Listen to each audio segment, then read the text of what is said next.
안녕하십니까, 배려 목사입니다. 오늘은 이어서 창세기 2장 10절에서 24절까지 내용인데요. 14절까지 먼저 읽어드리겠습니다.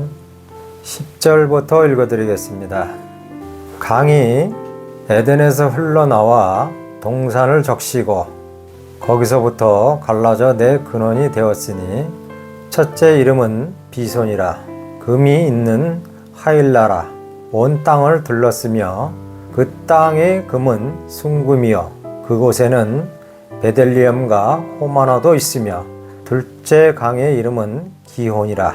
구스에 온 땅을 둘렀고 셋째 강의 이름은 히데겔이라. 아스로 동쪽으로 흘렀으며 넷째 강은 유브라데라. 앞전에서는 에덴 동산에 대하여 여러분들에게 말씀을 드렸습니다. 이 시간에는 에덴 동산에서 흘러나오는 네 강에 대하여 말씀을 드리겠습니다. 성경에서는 강이 여러 가지 의미로 쓰여지고 있지만 여기서 강은 생명의 강을 말하는 것입니다. 이미 하나님은 구속사를 여기서부터 시작하도록 만들어 놓았던 것입니다. 이 강은 예수님의 은혜와 사랑입니다. 예수님의 생명의 강이라고도 하고 은혜와 사랑을 강이라고도 합니다. 여기 보니까 첫 번째로 비손강이 나옵니다. 그리고 이 비손강에는 금이 있더라 하였습니다. 이 비손강은 생명의 강입니다. 왜 비손강을 생명의 강이라고 하였냐면요, 금이 있었기 때문입니다. 금이 무엇입니까? 금은 변치 않는 것이 금입니다. 금을 믿음이라고도 하며 생명이라고도 하며 또한 진리를 금이라고도 하며 변치 않는 하나님의 성품을 금이라고도 합니다. 계시록 22장 1절에 보면은 생명수의 강을 내게 보이니라는 말이 나옵니다. 그리고 요한복음 7장 38절에 보면은 나를 믿는 자는 성경의 이름과 같이 그 배에서 생수의 강이 흘러나오리라고 하였습니다. 이 비손강을 가리키는 소리입니다. 그러므로 비손강은 생명의 강이라고도 말할 수 있습니다. 여러분들이 마음속에 예수님의 생명, 즉 성품이 있으면 내 속에서 비손강이 흐른다고 생각하시면 됩니다. 다시 12절 말씀을 보겠습니다. 그 땅의 금은 순금이요 그곳에는 베들리엄과 호마노도 있으며 둘째 강의 이름은 기혼이라. 구스 온 땅을 둘렀고. 여기에 보니 베들리엄과 호마노가 나옵니다. 베들리엄은 진주를 가리키며 호마노는 보석을 가리키는 소리입니다. 마태복음 13장 44절에서 45절 말씀을 보면은 천국은 보석 같으며 천국은 진주와 같다고 하였습니다. 그러므로 성령으로 변화받는 나를 보석과 진주로 표현했던 것입니다. 계시록에 보면은 모든 성전이 금으로 나옵니다. 변치 않는 주님, 변치 않는 거듭난 믿음을 말하는 것입니다. 다시 13절 말씀을 보겠습니다. 둘째 강의 이름은 기혼이라. 구스 온 땅을 둘렀고 라고 하였습니다.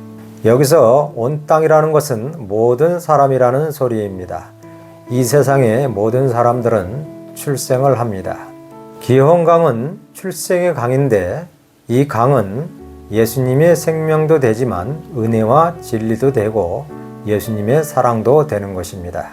그러므로 우리가 세상에 태어난 것도 전부 예수님의 사랑이라고 생각하시면 되는 것입니다.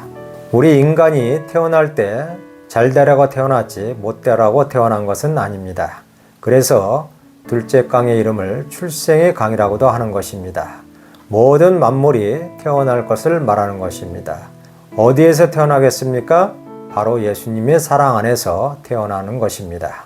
특히 거듭난 사람은 예수님의 사랑으로 거듭이 나는 것입니다. 그래서 기혼강을 출생의 강이라고 하는 것입니다. 다시 14절 말씀을 보겠습니다. 셋째 강의 이름은 히데겔이라 하였습니다. 이 강은 보호의 강이라고 합니다. 우리가 예수님의 성품으로 거듭이 나면 성령이 우리를 지키시고 보호해 주시는 것입니다. 그 다음에 넷째 강은 유브라데 강이 나옵니다. 남이 생명을 해하면 전쟁과 싸움이 납니다. 뭐 때문에 싸움이 나겠습니까? 모든 것은 탐심에서 싸움이 나오는 것입니다. 이것을 유브라데 강이라고 하는 것입니다. 남의 생존을 무너뜨리는 것, 유브라데 강이 마르면 전쟁이 나는 것입니다.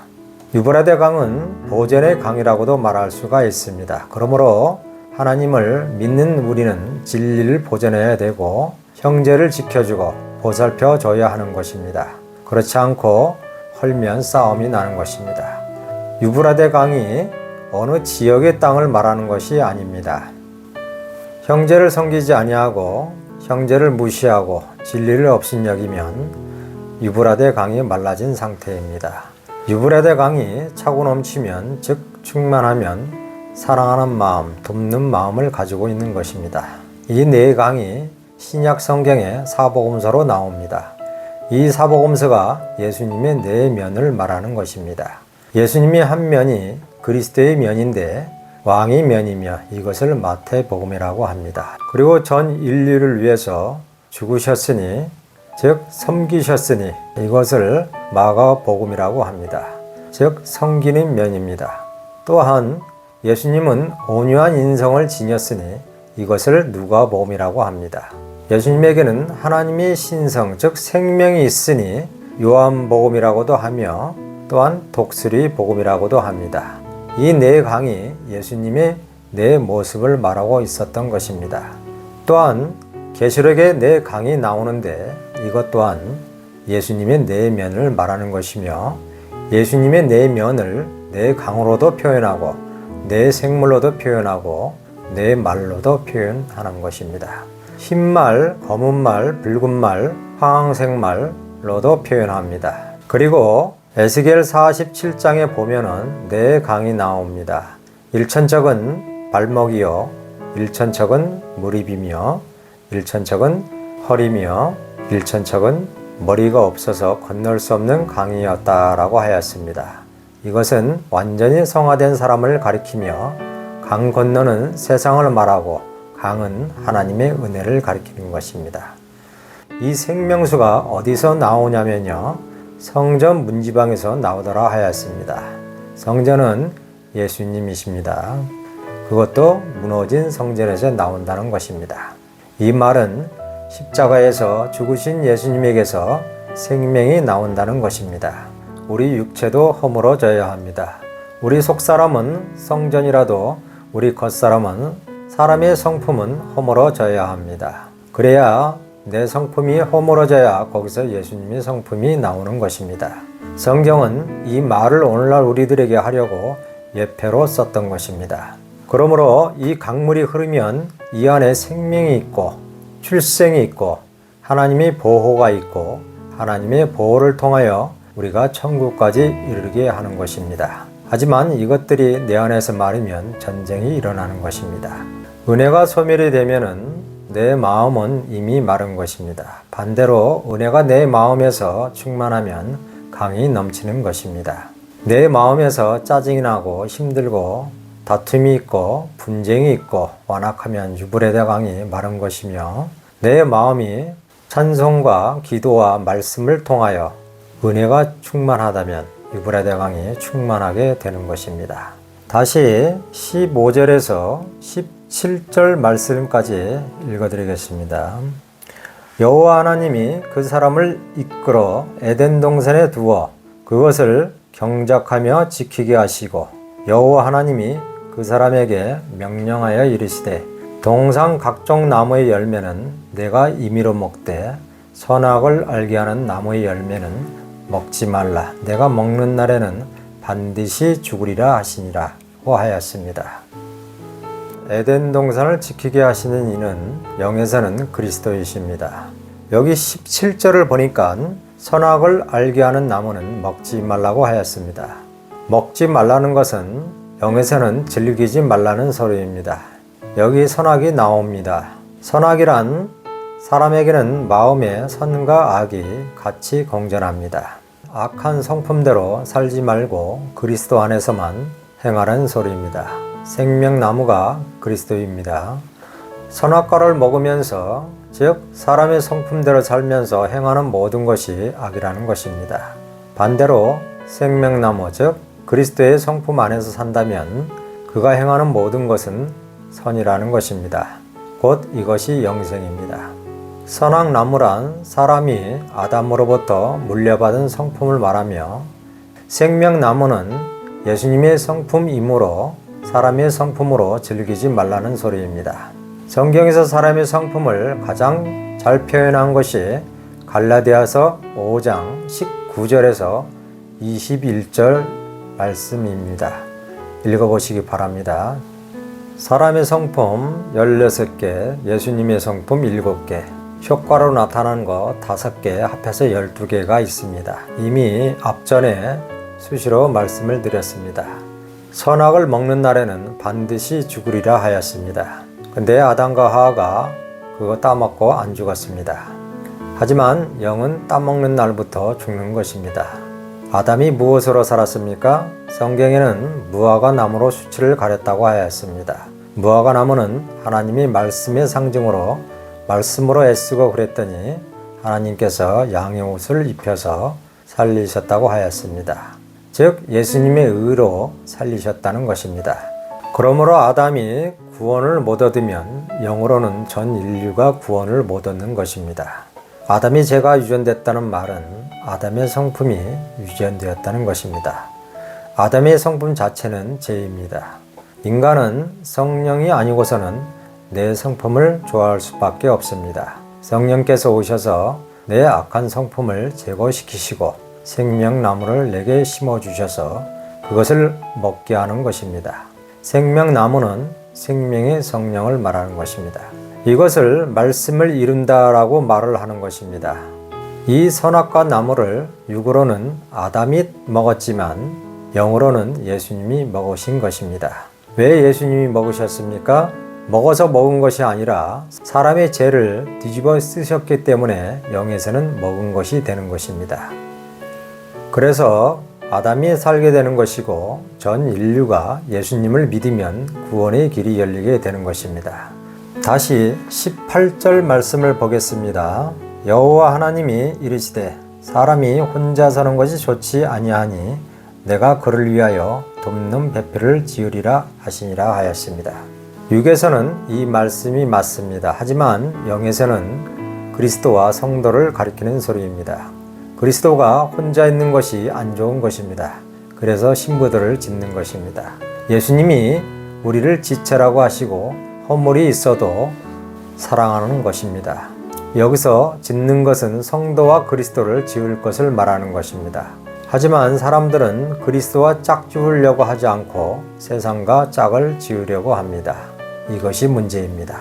다시 19절에서 20절 말씀까지 읽어드리겠습니다. 여호와 하나님이 흙으로 각종 들짐승과 공중의 각종 새를 지으시고 아담이 무엇이라고 부르나 보시려고 그것들을 그에게로 이끌어 가시니 아담이 각 생물을 부르는 것이 곧 이름이 되었더라. 아담이 모든 가축과 공중의 새와 들의 모든 짐승에게 이름을 주시니라. 이것은 아담이 아니고 그리스도입니다. 그때 당시 아담이 뭐 지혜가 있어서 많은 이름을 짓겠습니까? 여기서 아담은 그리스도입니다. 그리스도께서 만물을 다스리시는 겁니다. 그러므로 이름도 그리스도가 짓는 것입니다. 육의 세계에서는 이름을 자기들 마음대로 붙여서 이름을 짓습니다. 아담이 아니더라도 아담의 혈통을 가진 인간들이 새와 독수리와 물고기, 짐승들 갖가지 모든 이름들을 인간들이 지어주는 것입니다. 그때의 아담은 아니고 아담의 혈통을 가진 사람들이 만물의 이름을 골고루 지었지만 영에서는 예수님의 이름을 붙여주는 것입니다. 언제 예수님이 이름을 붙여주었습니까? 창세기 때부터 이름을 붙여주었지만 예수님의 12 제자들도 예수님이 직접 지어주셨습니다. 하늘나라에는 거듭나고 영생을 받은 사람들의 이름이 다 있는 것입니다. 육에서는 아담의 성품을 가진 인간들이 오랜 세월 동안 이름을 지어가는 것입니다. 지금도 이름이 없는 것이 수없이 많이 있습니다. 그러다가 새로운 것이 발견이 되면은 또한 이름을 짓는 것입니다. 발견한 사람이 이름도 짓고 별자리 이름도 짓고 하여간 새로운 것이 발견되면 사람이 무조건 이름을 짓는 것입니다. 원래 소나 개나 이름이 없었습니다. 전부 사람들이 지었습니다. 하나님이 생명의 자식들을 만물로 보시고 말한 것입니다. 예를 들어서 만물에는 고기도 있고 새도 있고 다 있습니다. 자유로운 성도는 자유롭습니다. 그리고 항상 은혜 가운데 사는 성도는 고기입니다. 물은 은혜를 상징하며 고기는 성도를 상징하는 것입니다.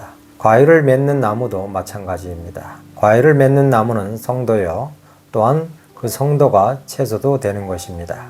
풀도 됩니다. 그리고 곡식도 되는 것입니다. 그러므로 성도는 하나님께서 볼 때는 만물인 것입니다. 다시 21절에서 23절까지 읽어드리겠습니다. 여호와 하나님이 아담을 깊이 잠들게 하시니 잠들 때 그가 그 갈빗대 하나를 취하고 살로 대신 채우시고 여호와 하나님이 아담에게서 취하신 그 갈빗대로 여자를 만드시고 그를 아담에게로 이끌어 오시니 아담이 이르되 이는 내 뼈 중에 뼈요 살 중에 살이라 이것을 남자에게서 취하였은즉 여자라 부리라 하니라.